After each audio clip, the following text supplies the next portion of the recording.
சிறுகடிக்க ஆசை சீரியல்ல அடுத்து வர எபிசோட்ல என்ன மாதிரியான ட்விஸ்ட் எல்லாம் இருக்க போகுதுங்கிறத இந்த வீடியோல பார்க்கலாம்.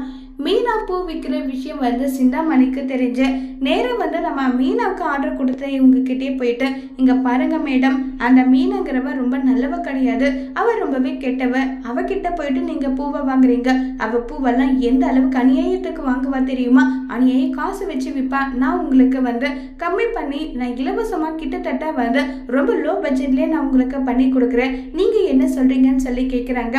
மீனாவை பத்தி எனக்கு நல்லா தெரியும், அவளுடைய உண்மையான குணத்தை பத்தி நான் புரிஞ்சுக்கிட்டேன், தொழில போட்டி இருக்கலாம், போராமை இருக்கக்கூடாது, நீங்க பேசுற விதத்திலேயே மீனா மேல எந்த அளவுக்கு போராமையா இருக்கீங்கன்றது எனக்கு நல்லா தெரியுது, நான் ஒரு முடிவு எடுத்து தான் அந்த முடிவுல இருந்து நான் மாற மாட்டேன், கண்டிப்பா நான் மீனாவுக்கு மட்டும்தான் இந்த ஆர்டர் கொடுக்க போறேன், உங்களால முடிஞ்சதா பாத்துக்கோங்கன்னு சொல்லிட்டு சிந்தாமணி கிட்ட பேசிடுறாங்க. இத தூரத்துல இருந்து முத்து பார்த்துட்டு இருக்காங்க.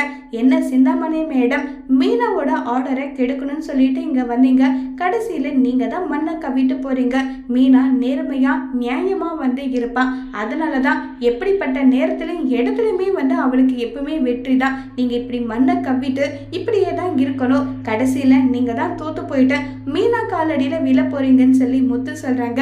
இதை கேட்டு சிந்தாமணி பயங்கர கோபத்துல இருக்காங்க. அதோட இந்த பிரமவை முடிச்சிருக்காங்க.